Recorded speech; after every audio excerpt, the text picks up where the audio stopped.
I think it's a good option to have a cannabis social club, but I don't find that having cannabis social club is the only answer, because then you arrive to this type of situation in which cannabis social club is not seen as a pharmacy, even though it's dispatching a medicine. And so then patients are fucked.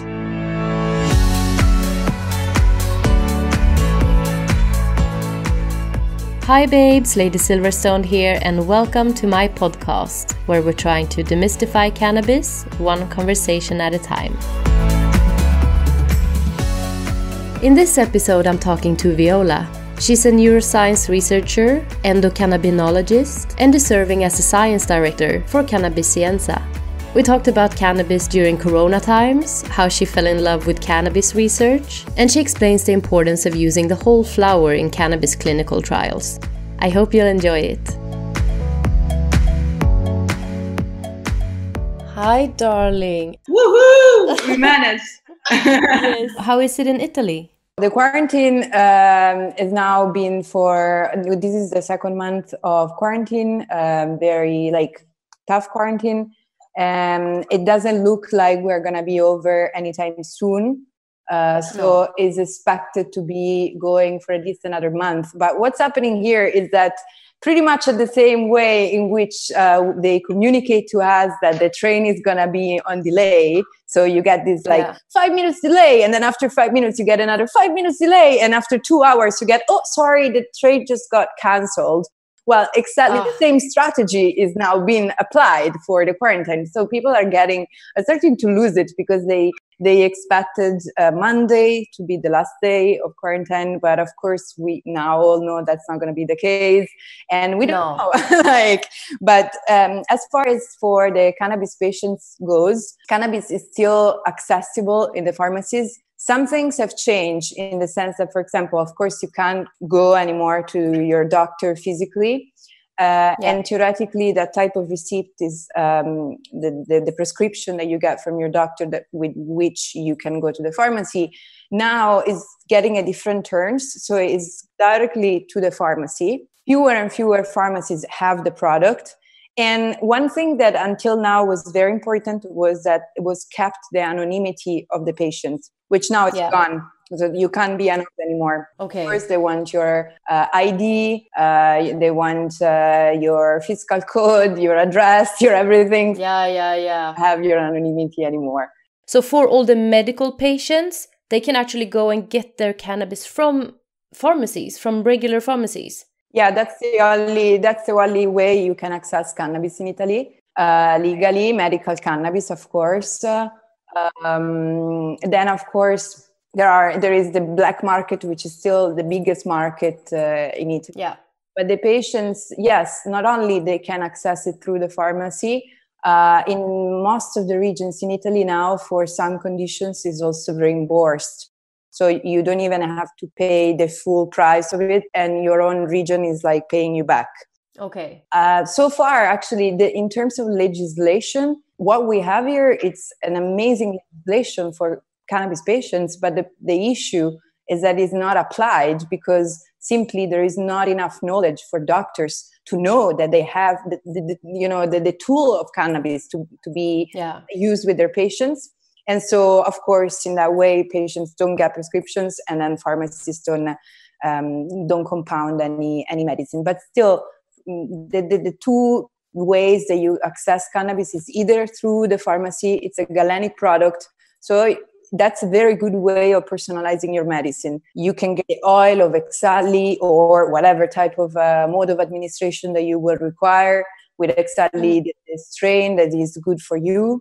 And who decides that? Does the doctor know enough to be able to say, okay, so we need here a 8-to-1 ratio of CBD THC, for example? Or how does he know what you need, for example? Well, that's why I co-founded 2 years ago Cannabiscienza, which is exactly a company, a science company that does that, because he doesn't know. Not only he doesn't know, but in the medicine university, they still don't teach the endocannabinoid system. So there is no way they can know how use cannabis, or not even like different things that work on the endocannabinoid system, because of course it's not just cannabis. So that is far one of the major blocks on the access for patients, is the fact that now they have even more limits on, you know, finding new doctors because they can't move. And so either they had already a doctor that was knowledgeable about cannabis, or there is no way whatsoever they're going to access it. But on the other side, theoretically, because it's considered a medicine, it is guaranteed.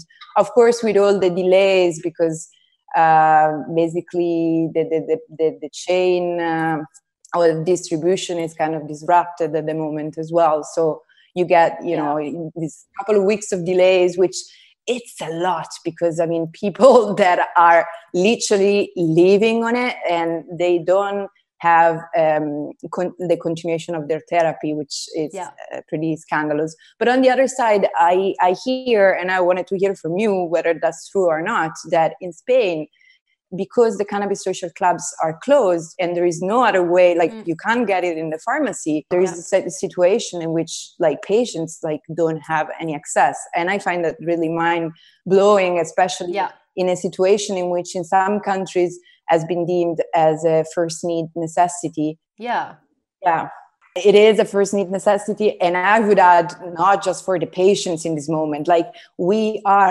isolation is proven to decrease the amount of cannabinoid receptors. If you take rats and you put them in isolation, they're going to express way less cannabinoid receptors. So I think the whole population now would need a boost on endocannabinoid synthesis. And if you can't get it through other ways, phytocannabinoids could be a good option. And so that's why I really admire how the Netherlands has decided to keep open the coffee shops, or the United States have allowed like cannabis as first necessity.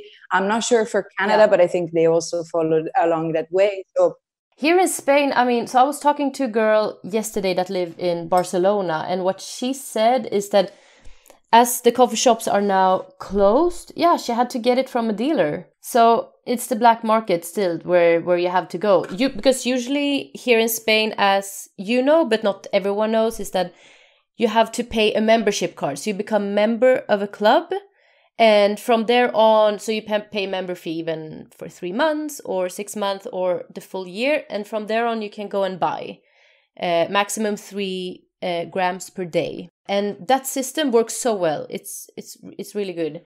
What I was thinking, for example, I've seen a lot of American dispensaries that now say that, okay, so we do deliveries. Instead, you don't come here, but we do deliveries, which is a great alternative for the business to keep up and for the people to still get their cannabis. But here, that hasn't been done. I don't know if it's for legality issues, or I don't know yet. So someone just wrote, and the price is rised up a lot. So for what I know here, the black market probably is somewhere still going on, because it's hard to stop it. But the majority of it actually has stopped, because unless you have like a very true first necessity, you can't get out the house. So it's very hard to prove that your first necessity is actually going and dealing drugs or buying drugs. And so, of course, that is all a side that now people are facing. And what's happening here, for example, that there is a massive rise of purchase on what, for a marketing reason, is called cannabis light, which is nothing else than low THC cannabis or hemp. Okay, industrial hemp. Exactly. So they now, because that's legally sold, and also some of the resellers are doing like takeaways or deliveries, they have a surge in buys. And actually some good actions are coming out of this, because some of these companies are also sending like 100% of the profits to hospitals. So you see really how enthusiasts managed to give back despite we haven't been given much, and I think this is a really nice solidarity to show in this moment. But at the same time, I really urge not just Italy, I think this could be also a wake-up call for Spain as well, that because our economies are going to shit, basically, for this whole situation, that one of the few ways that we could raise back up, it's actually legalizing cannabis, regulating cannabis in the true sense, because I don't personally find, I think it's a good option to have a cannabis social club, but I don't find that having cannabis social club is the only answer, because then you arrive to this type of situation in which cannabis social club is not seen as a pharmacy, even though it's dispatching a medicine. And so then patients are fucked. And, totally. And this is, for example, also talking to Carola Perez, the Observatorio Español for patients, she very oftentimes she told me how, because the access is only through cannabis social clubs, then you can ask your own country to pay you back for all of these expenses. Whilst if it were like another medicine, you could get some sort of reimbursement, especially for chronic disease and so on. And so it's great, I think, for more like a sort of recreational use or more hangout use. But for someone who requires like a daily access and needs to be sure that that access to that variety, to that quality, with the same sort of standardized effect is gonna be provided.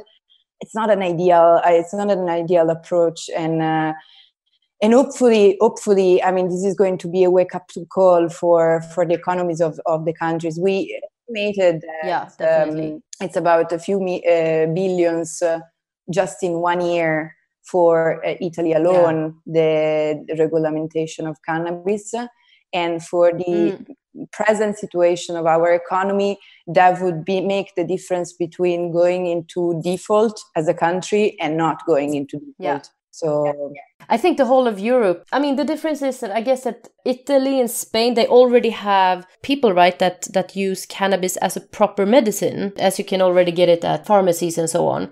For example, in Sweden, my home country where I don't live, to get even medical cannabis is a long process. It's a long process. And it's basically you have to go through so many tests and other medicines and other treatments to prove that your whatever illness you might have, that there's nothing else you can do except using cannabis. And that can take up to 5 years, even more sometimes. So how do you see that what we could do like on a European level? Because in the end, we need all the countries to be more or less the same in regulations. So what do you think would work good for, both Italy, but also Sweden and also Holland and Portugal, for example? So like all of these countries together, what do you think would be a good strategy? No, I mean, this is a really good point, because here is the same. You can't use cannabis as first resource. So first, any other medication for that pathology needs to be failing or create you more issues than the pathology itself, or like say a great amount of side effects or whatever. And so that what that means putting the patient first through like a long list of medicine that are not going to work for him or her, and a lot of economical expenses that are just needless, because then you change doctors, you change medicine and so on. And then as last resource, you can access to cannabis. So what can we do to change this? Personally, as a scientist, I know that one of the few things that I can do to change this, for example, in November, I wrote a paper that has just recently been accepted to use cannabis and modulators of the endocannabinoid system as first-line treatment. So unless we provide enough scientific evidence that the first-line treatment is safe enough and that is valid enough, doctors, it's not their fault, but they're gonna stick to protocols. And so far, protocols tell them that they have been written, first of all, during the 70 years of cannabis prohibition. So then 99% of them never even heard of an endocannabinoid system. So they're not going to consider cannabis unless there is a protocol that tells them to do so. And so what we need to do as scientists is providing those protocols, is providing enough data for them to feel safe on utilizing these products. Then, of course, there's still going to be, the black sheeps of trying to deny all the evidences because, or even like get scared from their patients because, oh my God, he's a drug dealer, he's asking me for drugs. I heard many people being brought to the door from their doctors with this type of accusation, which I find pretty insane. But at the same time, this is, I think, the issue pretty much anywhere. You were mentioning, for example, a model like Portugal. Portugal has a very interesting model in terms of like actually how you see the figure of a citizen. I think this is a more of a philosophic, epistemologic point of view. For example, it really makes me reflect how in Sweden now the quarantine is based a lot on personal responsibility of the people. And I find this very empowering from a country because it means that you are considered like a true brain active citizen, which is what you are, because at the same time you're the person paying taxes and voting for those guys. So of course you do have a brain, and maybe that brain also tells you that you don't want to die and start to generate crisis in the hospitals. But if you see like countries like Italy, or I was watching crazy images of India and Nepal, Kenya, like the worse a country is dealing economically, the worse the citizens are considered in terms of actually having a brain to take action for themselves. So and in this sense, Portugal has done something very brave, because despite they had a very tough period of economy for many years, they actually turned upside down in the past 10 years. It completely changed the country.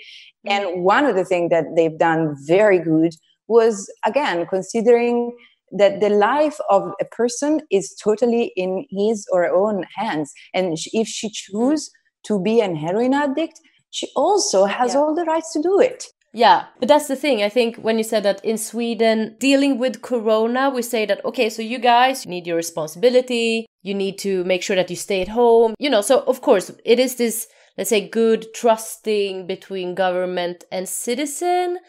I don't know, when you talk to Swedes, I think they are very two-parted on this, because some say that we get no like regulations. So of course we go out and we go sit at restaurants and cafes and enjoy the sun, because they don't have any like, don't do this and do that. So that can be good or bad, I guess. But at the same time, in Sweden, I mean, if you are caught with, I don't know, just half a joint, you can get into really bad trouble, which is really bad. So in one aspect, they're trusting us a lot to do the right thing, to do, they make sure that they trust us. But at the same time, they don't trust us to use cannabis at all. So that is, off limits. I mean, I don't know if you knew that we have something called Systembolaget. So in Sweden, we cannot buy alcohol after like 7 o'clock in the evening, and after 3 o'clock in the afternoon on Saturdays, and on Sundays you cannot get alcohol in store anywhere, So like the trust is, it's so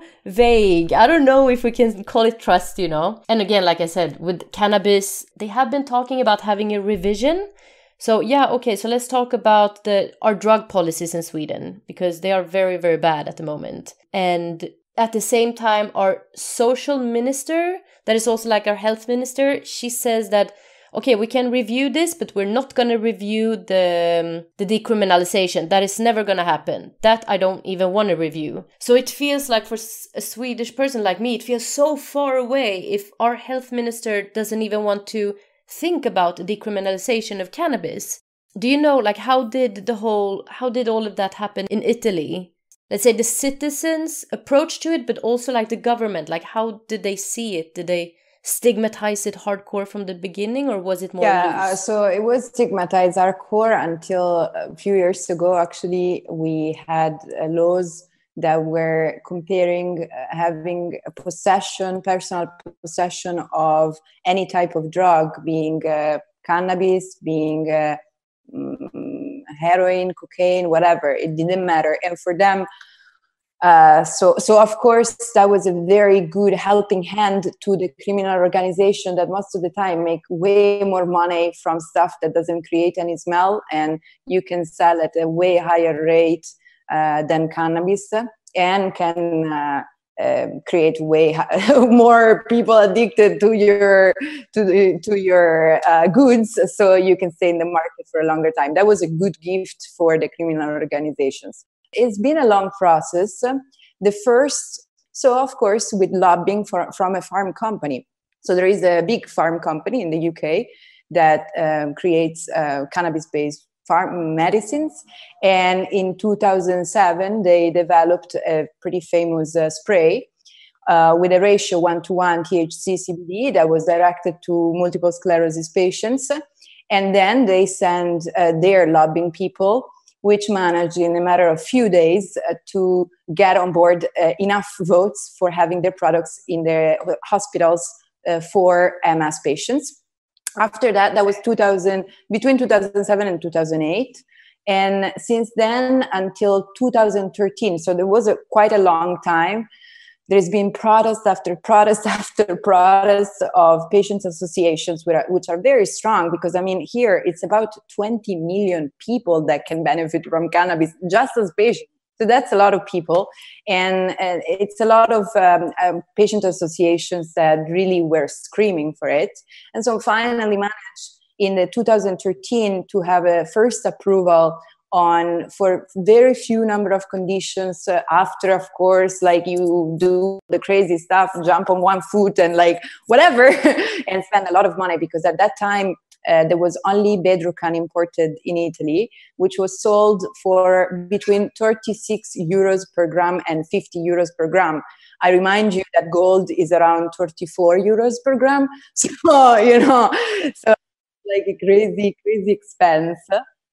But then in 2015, finally, we managed to obtain a national law, which is still not particularly applied. Like, for example, there is a national law that says that the education should arrive in the university about this topic, but they never approved it. For example, a company like myself, Cannabiscienza, exists because we were waiting for them to do these courses in the uni, and they were not doing it. And then at some point we were like, you know what?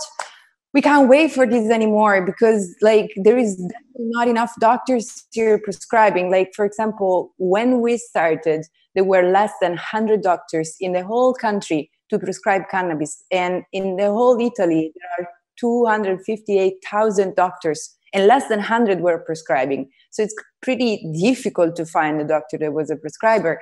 And then we started doing this work, and now there are more than 300 doctors actually that are prescribing, and hopefully there are going to be more. But what I'm concerned the most is that there are conscious prescribers, because it's not like, yes, just take some aspirin and go home. You need to go back, do your actual job as a doctor. So take that time to listen to your patient and listen to his story, to her story, because then there is a critical moment in which you're going to choose, the terpenoid entourage perfect for them, the mode of administration that is going to be great for them, maybe two mode of administration, maybe two different strains that are going to be good for them. But if you don't listen and you don't catch up in 1 week, in 2 weeks, how is it going, like, it's not going to work.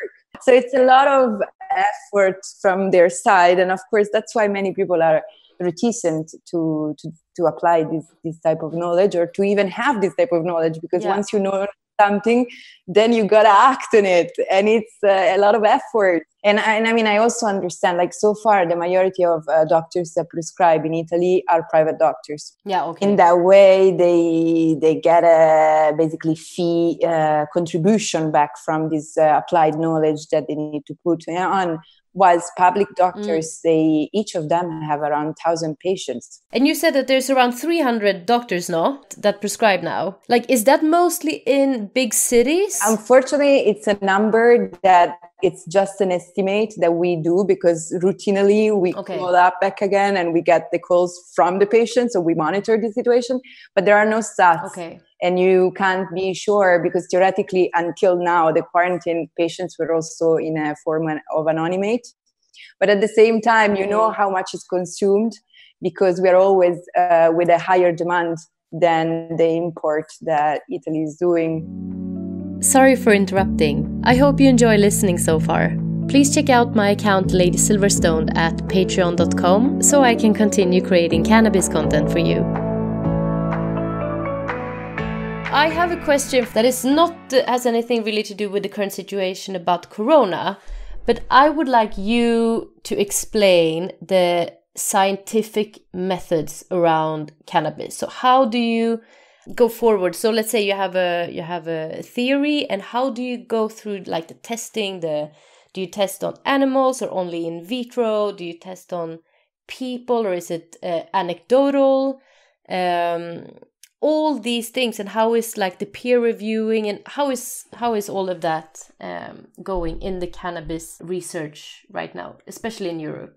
It's actually pretty straightforward. Like, it's just like any other biological compound. So of course you're gonna start from in vitro, from cells, and then if all the trials on that are going okay and you still receive your funding, you can go on and test on animals. And then if you get ethical approvals and you're very, very lucky, you can move on into clinical trials with humans. Then there is all the other side, which is the anecdotal evidence that is more done by medical doctors. For example, let's say you are a doctor, you have 5 or even 1 patient with some interesting pathologies that are never been maybe treated with cannabis, and you start using cannabis with them and you see really interesting results, and you can write a case study for them, which of course is not like a clinical trial because it's not statistically relevant, but it's still very useful because it's the experience of a real person, which usually, the more data you have around that, resonance, magnetic resonance, or whatever data you can gather for them, the better it is. Personally, I'm preclinical scientist, so mostly I've been working either on animals or cells. I'd say that our job with cannabis is particular because most of the time when you, for example, need to test, so my background is in the cannabinoid receptors and trying to understand how they work and which compounds endogenously work on them. So how in our normal physiology, what do these cannabinoid receptors do? What are they there for? And there are many ways that you can test this, but the thing is that we are always prevented, most of the time we are prevented from using the whole flower, like the whole extract. You need to use isolates, or? Yes, it's good because you're looking at pharmacology. So of course you want to see the interaction between A and B. But on the other side, the moment you add C into the equation, you see that A and B were not relating exactly as you expected in your perfect model in your head. Something that someone even very, it's a luminar of our field, is the Lumira Hanus from Czech Republic. He's been working with Rafael Meshulam throughout all of his life. And he was suggesting now for many years to people like me to come on, start studying directly with the whole compound, because anyway, patients are using that. We know that there are less side effects. There are there is more beneficial effects that are higher. So why are we even doing, all of these theoretical studies on single molecules that anyway no one is going to use? And I think this is a really good approach. Is what I'm teaching as well at university. It's the whole concept of polypharmacology. But it's something that my generation is starting to pass on the next generation. So I still received the theory on the normal pharmacology, wow, that's God, that's the best pharmacology you can aim for, synthesize and purify as much as possible. Also because if you use a single compound, you can put an IP on that. And that is key for because with no money, nothing moves. And you can really make money out of a non-patentable. So plant medicine, the biggest obstacle for plant medicine or for plant research is just the lack of funding or the lack of willingness of companies to get involved with funding. So I think the difference that we see with cannabis research from other fields is that, for example, the so-called recreational world funds research. So there is that really amazing medical cannabis bike tour that unfortunately this year was paused, but it will go on next year for sure. All right. Is it in Italy or? Well, it's usually around Europe. This year was supposed to go from Brussels to Paris. I was even ready to go with like my really bicycle. Yeah. I heard it was really tough. So maybe quarantine, they did like COVID saved me. I don't know. Yeah. But they have been amazing because, for example, a few years ago, they managed to gather enough funds to provide to the University of Madrid, the Universitat Complutense, where people like Cristina Sanchez, Emmanuel Guzman are investigating, or Guillermo Velasco are investigating cannabinoids and cancer. And this is something that is very unique to the cannabis field, where you see like actual people that want to do a sort of crowdfunding of research. And you don't see that happening like definitely to no other field other than psychedelics, which now, of course, there is this whole renaissance of psychedelics. So I think it's the only two fields where you actually see people that have maybe had personal experiences in which they healed through this plant medicine and they want to give back to this type of knowledge. Yeah. So how come then, so now when you're talking about personal experience, and that's why many people are in the research field, how did you come in to start researching cannabis and neuroscience connected to cannabis and a lot of terpenes as well? And yeah, you're doing a lot of things. So tell us how you started that. When was it? How was it? And where in the world? You were in Ireland, right? Well, definitely love at first sight. So I was on my 4th year of university, and one of my professors was actually one of the few labs in the UK that was investigating.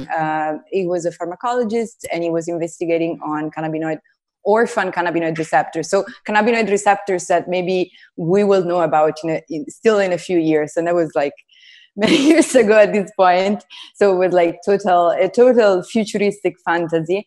And he gave us like this brilliant lecture on the endocannabinoid system. And there I had like this like eureka moment of, I knew I was interested about so many things in my life, but this is like the field I'm going to be working on. And so that summer, usually I spent pretty much all my summer years throughout university moving to Finland. And I was working there actually in a farm company. So that was a good way for me to pay my studies. So throughout the winter, I was in Scotland. I was with a scholarship, and I was working in the kitchen to, clean dishes and so on.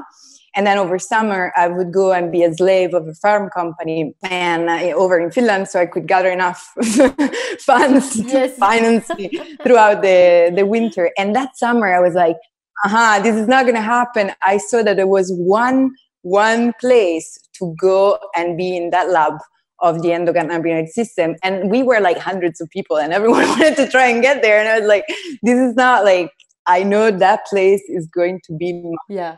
And so I wrote, and you had to select like a few labs that you wanted to go on, but that was the only lab that I wanted to go on. So I just had my choice, my only choice. I did an interview that was around 8 hours long. It was like a crazy interview. Wow. And after that, it was just like a very long ride that brought me to live in several different countries. And the whole terpenes was something that actually I was researching on a few years later in Dublin. So I was in Ireland at that point. I was a assistant professor. And I was the person that I was like, guys, I need to work on terpenes. You do what you want, but I need to work on terpenes. And no one, they were like, okay, she's crazy. No one even knew what terpenes really were. They're like, okay, yeah, girl, go do that. Yeah, I was like, she's the strange one, But it was funny because no one was working on terpenes, I had no advice whatsoever. And at the beginning, because I was using pure compounds, I didn't even know, but terpenes are so potent. You can work on them like normally. You can keep them on plastic thingy. I had to basically relearn how to be in a lab with terpenes. I needed to use glass tips and glass pipettes, and or maybe sometimes because the storage, even I had to learn how to restore everything. Sometimes I would put the stuff in the fridge and I thought, okay, it's shadowed from the light and it's going to be okay. And then day later you go there and there is no contents anymore. And oh, wow. And that is like maybe hundreds and hundreds of euros that are gone, and you're like, oh. Wow, that is so exciting that you paved that whole... Honestly, a journey that also brought me to Spain, in Catalonia. That was 2015. And there I was running, for example, together with an association of medical doctors, a protocol for a pilot study on raw cannabis use, so juicing cannabis for patients with multiple sclerosis in what we could consider like a beneficial environment. So not just the treatment of juicing, but also the treatment of getting sunlight, the treatment of getting like therapeutic movement like Tai Chi, yoga, like a few holistic practices. And that was also an experiment on seeing whether crowdfunding could work to break the issue of clinical trials that otherwise are always just going in are just going in the direction of someone that needs to make money, not someone that wants response.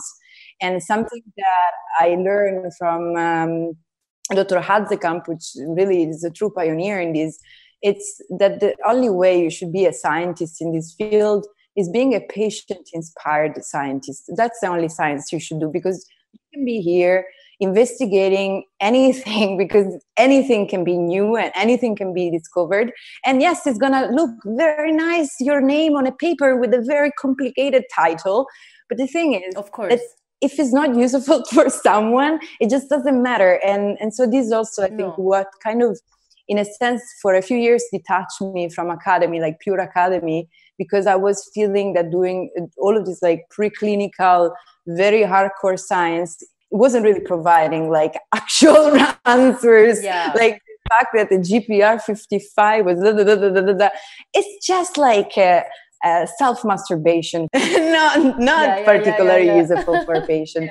And so that's how I wanted to move back to reality. And also now dedicating basically 70% of my time on a very pragmatical goal, which is that of just giving knowledge to pharmacists and doctors on, okay, this is how you do it, this is how you make a medicine, and so on, which is very, it's very pragmatic. Dear listeners, if you like what you hear, please check out my Patreon. The link is in the description here below. Only if you're able to, of course.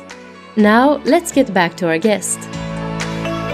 How are you working with cannabis now? So you go and meet doctors still and pharmacies, or what are you doing exactly now? So, okay, I have two jobs at the moment. never a dual moment. No, I mean, I'm still a researcher. Now it's been 2 years that I work in Italy, actually, in the Department of Neuroscience in Padua, with a professor that's actually been the only person in Italy who decided to open a university course on cannabis. Reason for which I came back in Italy after more than 10 years. And because I'm teaching there, so I do some lecturing there and I do research for there.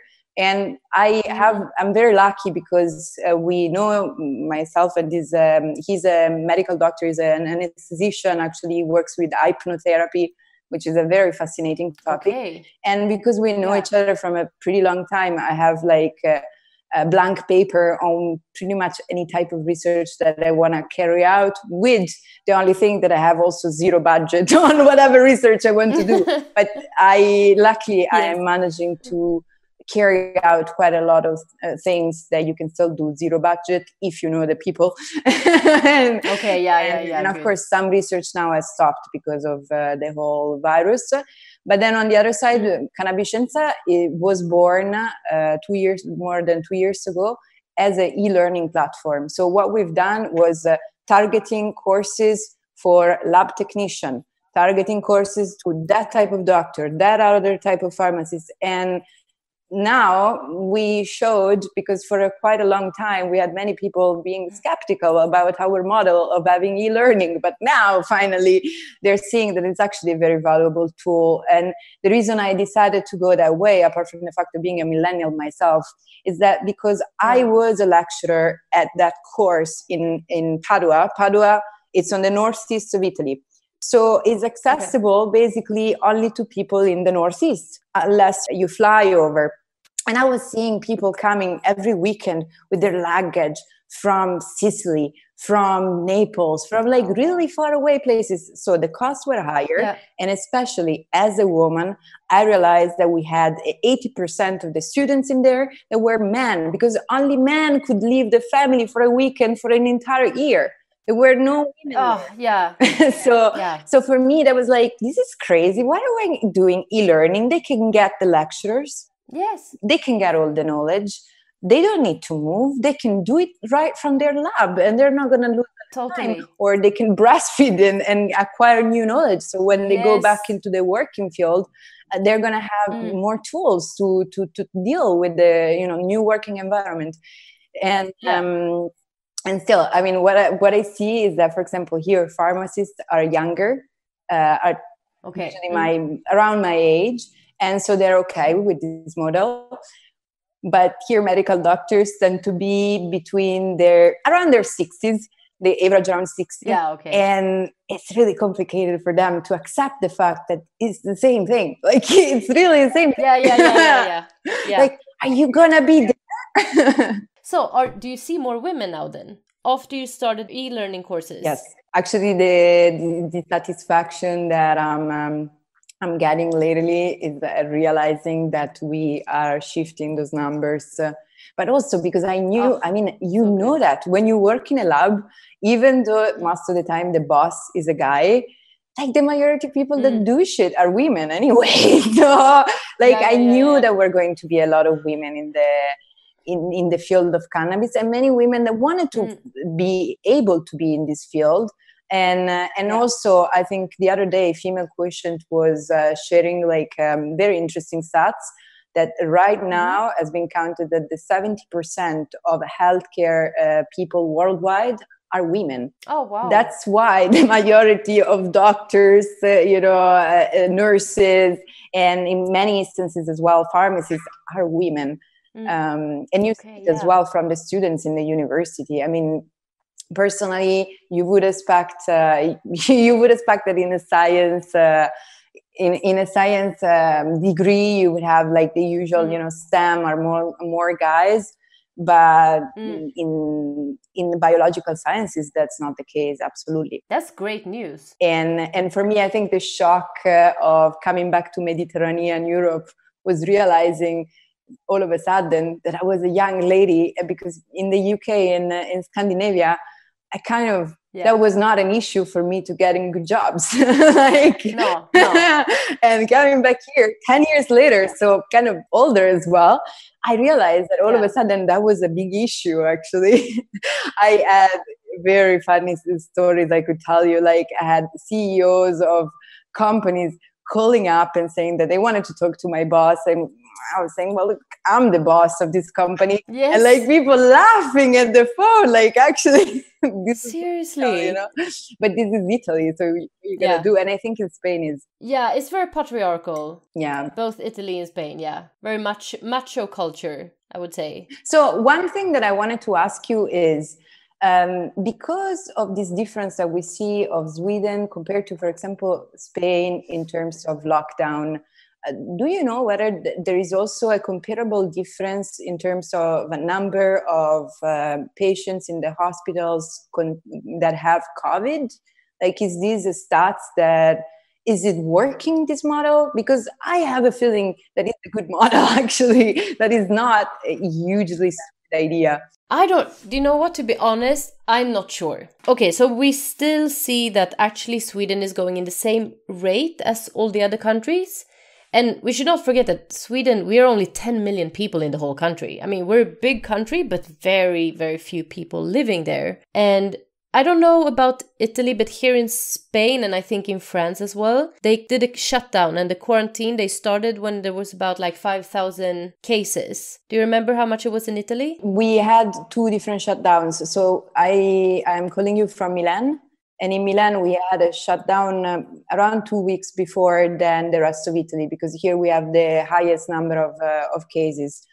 I think it's totally related as well. And I think this could be occasion to talk maybe with someone who's more expert, definitely than me on this.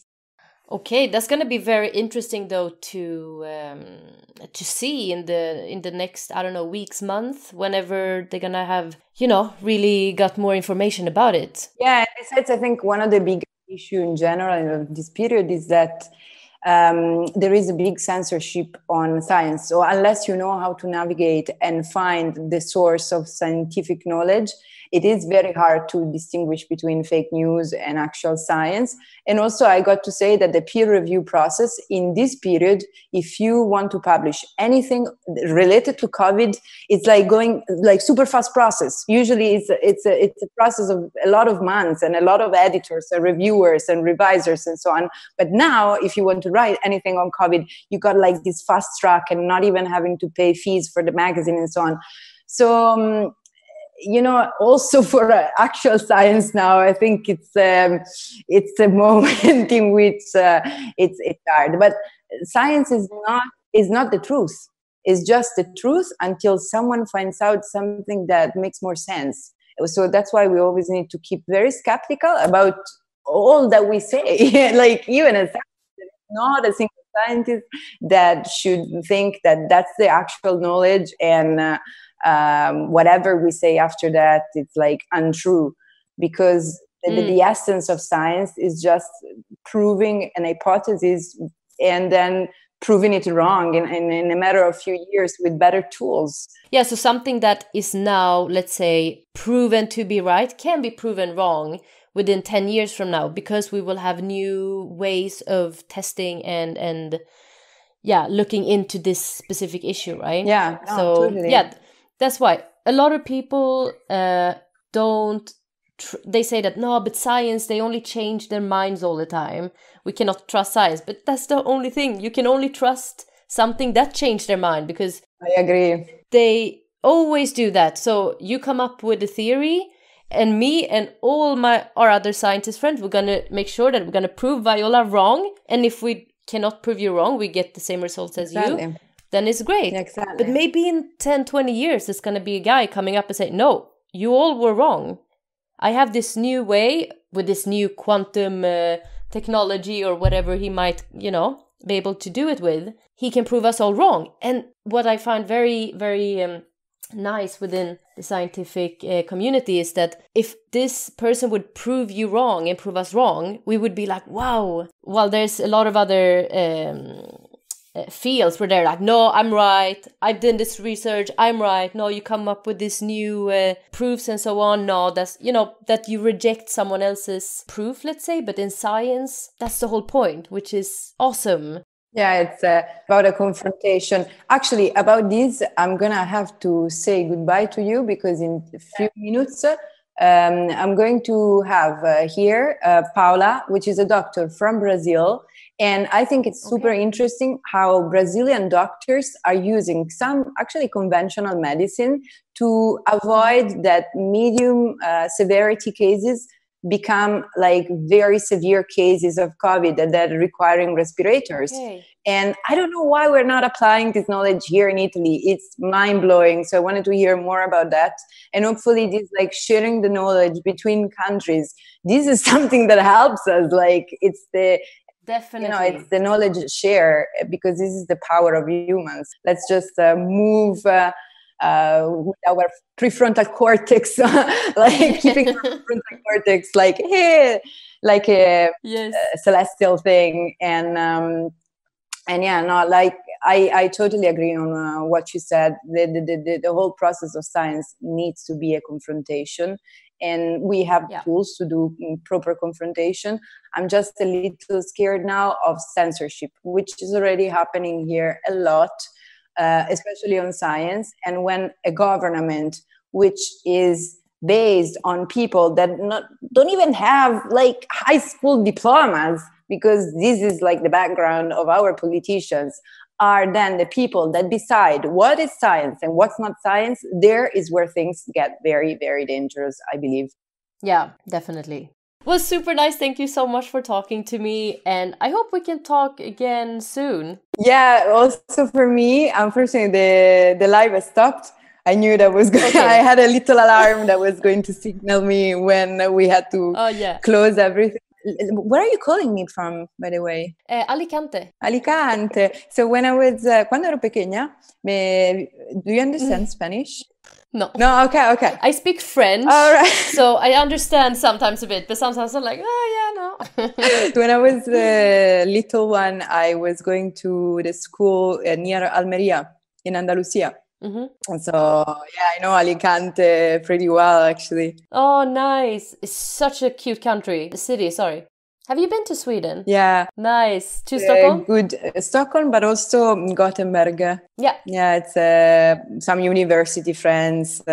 Oh, that's nice. Yeah, well, it's been a long time. And I also had one of my best friends at university. He was half Swedish and half Spanish. It was such a good combination, actually, this half and half Spanish and Swedish. He had like these moments in which he was closing himself down in the house and didn't want to hear anyone. And that was like his Swedish time. And then he was like other moments like with wine and like fiesta. He was like, yeah. And we're caliente. Okay, so now the Spanish is done. Very, very bipolar. Oh, wow. Okay, well, I'm going to let you go then. Thank you. Yeah, so I set up some electricity because I think my phone is going to also die and see what she has to say. But I'm very interested also about the whole vitamin D. It seems like the people with less vitamin D gets like a worse prognosis. And I'm scared of this because I know here in Milan, the majority of people don't even have balconies. So they're literally not getting the sun. And, you know, like it seems like if you have diabetes, you're going to fare worse with COVID.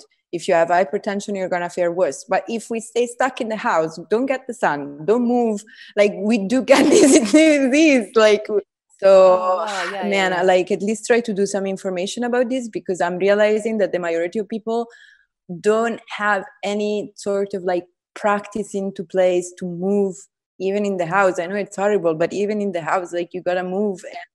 And like I was calling my mom and I realized that she's not moving, like literally, like she's just moving one room to the other and that's it.